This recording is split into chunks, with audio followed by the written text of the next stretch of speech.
नमस्कार दोस्तों, बहुत बहुत स्वागत है आपका हमारे YouTube चैनल AR एकेडमी में। तो दोस्तों, आज हम हॉर्टिकल्चर का दूसरा पार्ट लेकर आए हैं और पहला पार्ट आ चुका है। जिन्होंने भी पहले पार्ट को नहीं देखा वो हमारी प्लेलिस्ट में जाकर देख सकते हैं। और ये दूसरा पार्ट जो नीमराज सुंडा से है, तो बहुत ही इम्पोर्टेंट है हॉर्टिकल्चर, और बहुत ही ज़्यादा क्वेश्चन पूछे जाते हैं हॉर्टिकल्चर से, और यूपी कैटेट में बहुत ही ज़्यादा इम्पोर्टेंट होने वाला है आपके लिए। तो इसको अच्छे से पढ़िएगा। तो चलिए दूसरा पार्ट लेकर आए हैं आज हम आपके लिए। तो चलिए शुरू करते हैं। शुरू करने से पहले हमारे चैनल को सब्सक्राइब करिए, जो भी हमारे चैनल से नए जुड़ रहे हो, और हमारी वीडियो को लाइक ज़रूर कीजिए। तो चलिए, तो सबसे पहला है आज sex ratio in cucurbits is modified by. तो सेक्स रेशियो जो होता है कुकुरबिट्स में, मेल और फीमेल का रेशियो जो होता है, उसको अगर मॉडिफाइड करना है तो किसके द्वारा करते हैं? सिल्वर नाइट्रेट के द्वारा। बोल्टिंग क्या होती है? Emergence of seed stalk prior to their time of formation in disorder of onion. तो बोल्टिंग में क्या होता है कि सीड स्टॉक एक प्रकार से जमाव हो जाता है, जर्मिनेशन हो जाता है किसमें? प्याज में, वो हमारा बोल्टिंग कहलाता है। तो ये जो डिसऑर्डर है वो ऑनियन का डिसऑर्डर है। नेक्स्ट है ब्लाइंडनेस। क्या होता है? Absence of curd head in cole crop. तो कर्ड जो होता है, तो जिसे खाने योग्य पार्ट होता है जो हमारा कोल क्रॉप्स में, उसका ही एब्सेंस हो जाता है, वो ही नहीं सही से बनता, वो हमारा कहलाता है ब्लाइंडनेस। और ये जो डिसऑर्डर है वो कोल क्रॉप्स का है, कॉलीफ्लावर। बटनिंग क्या होता है? Formation of small cuts in cauliflower. तो कॉलीफ्लावर्स में क्या होते हैं कि छोटे छोटे कर्स बनते हैं, बड़े नहीं बनते हैं। जितना एवरेज उनका साइज होता है उतने नहीं होते, उनसे वो छोटे होते हैं, तो वो होता है बटनिंग। कॉलीफ्लावर का डिसऑर्डर है, और इसमें ये होता है डिफिशियंसी ऑफ नाइट्रोजन की वजह से। Blanching in vegetables is done for to inactive enzyme activities. तो ब्लांचिंग किस लिए करते हैं? ताकि एंजाइमिक जो एक्टिविटीज होती है वो ना हो। Seed of carrot is known as schizocarp. तो कैरेट का जो गाजर का सीड होता है वो कहलाता है schizocarp. Forking of carrot is due to compact soil. तो जो फोर्किंग होती है कैरेट की वो होती है कॉम्पैक्ट सॉइल की वजह से। Harvesting stage for long distance transport of muskmelon is half slip stage. जब हाफ स्लिप स्टेज आ जाती है तब हम ट्रांसपोर्ट के लिए मस्क मेलन का यूज करते हैं। Chief pollinating agent in onion is honey bee. तो ऑनियन का जो पॉलिनेटिंग एजेंट है वो है honey bee.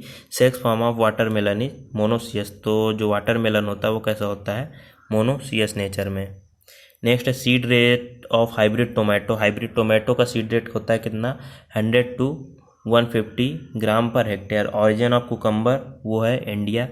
Physiological process responsible for rapid deterioration of fruits and vegetable is respiration.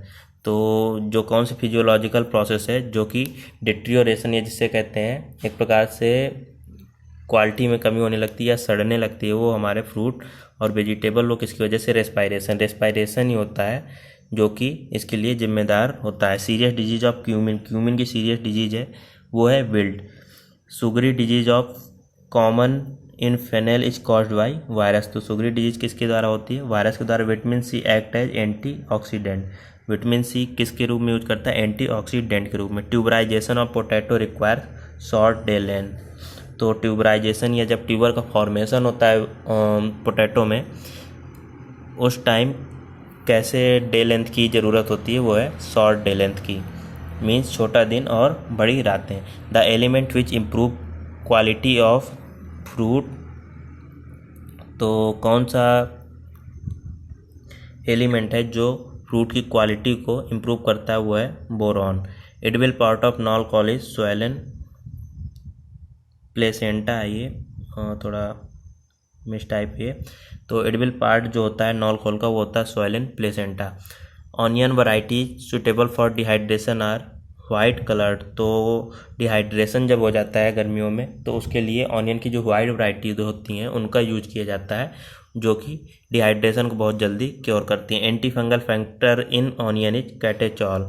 तो जो एंटी फंगल फैक्टर होता है ऑनियन में वो होता है catechol. Vitamin loss during processing is vitamin C. जब हम वेजिटेबल और फ्रूट्स की प्रोसेसिंग करते हैं उस टाइम पे विटामिन सी जो होती है उसका लॉस हो जाता है। रूटा बागा is a man made vegetable is a cross between Brassica oleracea and Brassica napus. तो रूटा बागा जो होता है वो मैन मेड वेजिटेबल जो कि ब्रेसिका ओलेरेसिया और नेपस के बीच का क्रॉस है।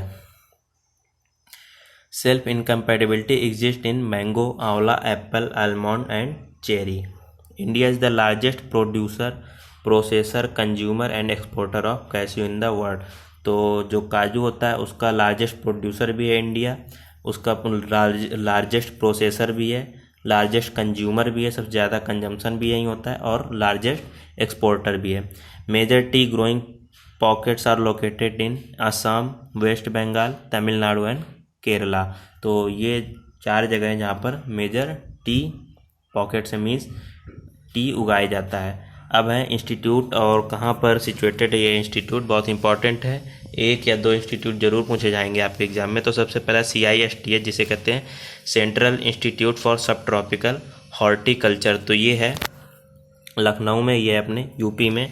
इसके बाद है CITH जो है central institute of temperate horticulture. तो ये है श्रीनगर या जम्मू कश्मीर में। फिर है CTCRI जिसे कहते हैं central tuber crop research institute. तो ये है तिरुवनंतपुरम केरल में। इसके बाद है CPCRI central plantation crop research institute, ये है केसरगढ़ केरला में। इसके बाद है CPRI central potato research institute Kufri Himachal Pradesh में। इसके बाद IIHR ये है Indian institute of horticulture research Bangalore Karnataka में। IISR Indian institute of spices research Calicut Kerala. CIAS central institute of for arid horticulture Bikaner Rajasthan. CRIC central research institute of chikoo Muzaffarnagar Bihar. इसके बाद है NRCB national research centre for बनाना, वो है त्रिचुलापल्ली में तमिलनाडु में। इसके बाद NRCC national research centre for cashew, वो है पुत्तूर में। इसके बाद है NRCC दूसरा, वो है national research centre for citrus, Nagpur में है ये।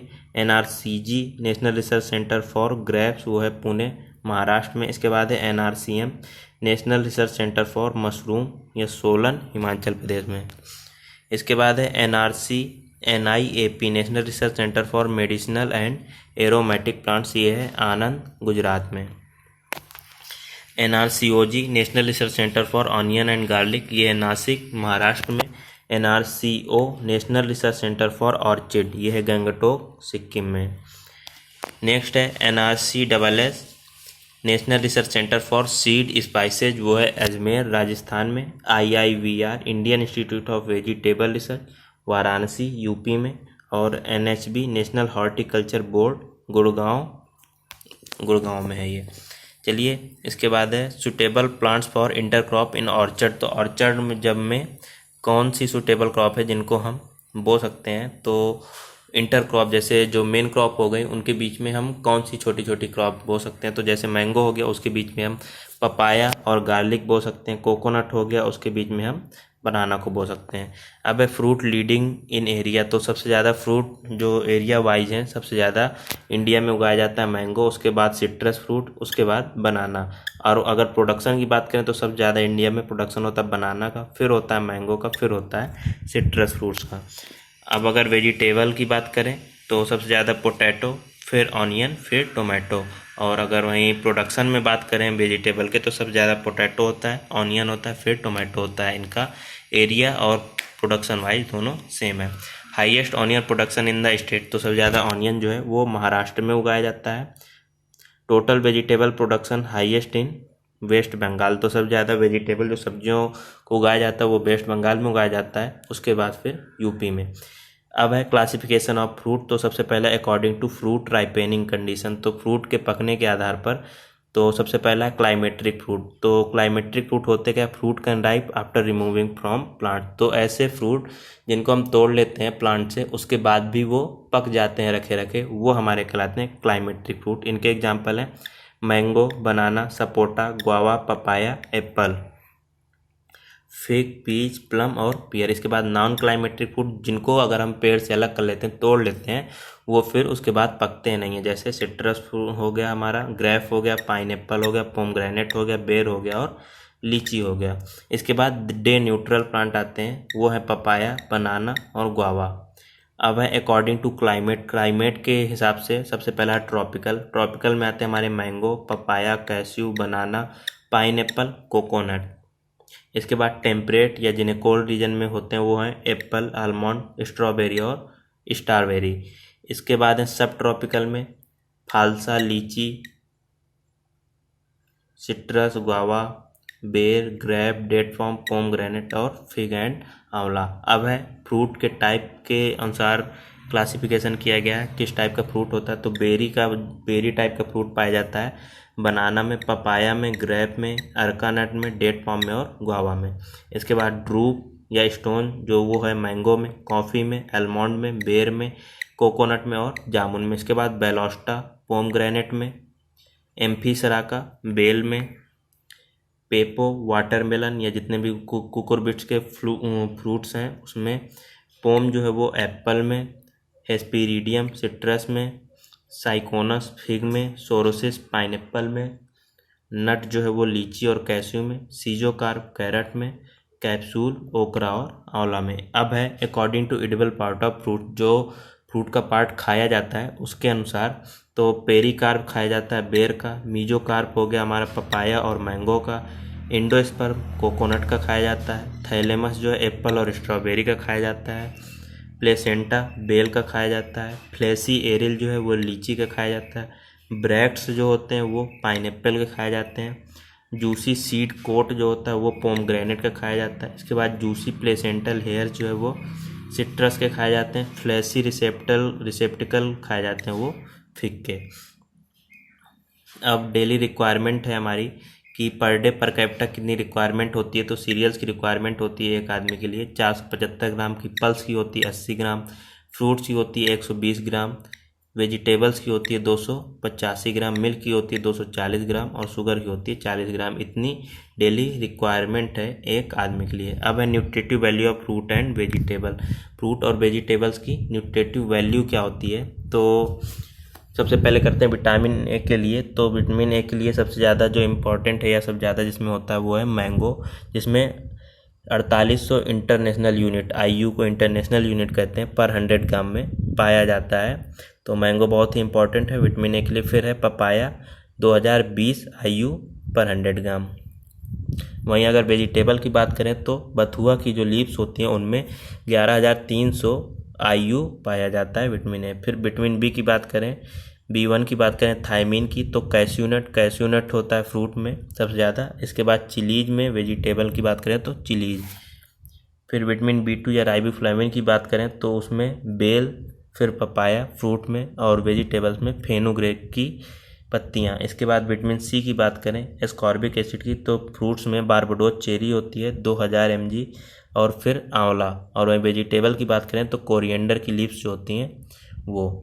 कार्बोहाइड्रेट की बात करें तो रेजिन्स, जो भी रेजिन्स होते हैं डिहाइड्रेटेड ग्रेप्स जैसे हो गया, उनमें कार्बोहाइड्रेट खूब पाया जाता है। इसके बाद वेजिटेबल की बात करें तो टॉपिका। प्रोटीन की बात करें तो कैस्यू नट हमारा हो गया, और वेजिटेबल्स में पीज में प्रोटीन पाया जाता है।